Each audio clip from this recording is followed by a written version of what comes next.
तुम्हाला जर ही 4 लक्षणं दिसत असतील, तर तुम्हाला सुद्धा इरिटेबल बाउल सिंड्रोम म्हणजेच ग्रहणी हा आजार असण्याची शक्यता आहे. जाणून घ्या कोणती ती 4 लक्षणं आहेत. पहिलं लक्षण असं आहे की रिकरंट ॲब्डोमिनल पेन म्हणजे राहून राहून वारंवार पोटामध्ये दुखणं आणि हे खूप दिवसांपर्यंत चालणे. दुसरं लक्षण असं आहे अल्टर्ड बाउल हॅबिट्स म्हणजे कधीतरी तुम्हाला कॉन्स्टिपेशन अर्थात बद्धकोष्ठतेचा त्रास होईल, तर कधी तुम्हाला लूज मोशन्स अर्थात जुलाबाचा त्रास होईल. त्यामुळे तुम्हाला सतत असं कन्फ्युजन राहील की आपल्याला नेमकं बद्धकोष्ठतेचा त्रास आहे की जुलाबाचा त्रास आहे. तिसरं लक्षण असं आहे अल्टर्ड बाउल पॅटर्न्स म्हणजे कधीतरी स्टूल्स वेल फॉर्म्ड असतील तर कधीतरी ते नसतील.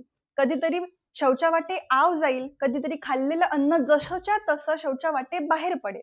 आणि चौथं लक्षण असं आहे की तुम्हाला फार चिडचिड होईल. अर्ध्या गोष्टी ज्या तुम्हाला करायच्या असेल त्या तुम्ही विसरून जायला लागाल आणि तुमच्यामध्ये नैराश्य येईल.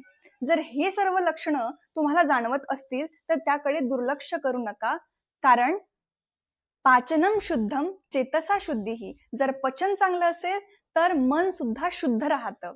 त्यामुळे लवकरच आपल्या जवळच्या वैद्याचा सल्ला घेऊन औषधोपचार करून घ्या.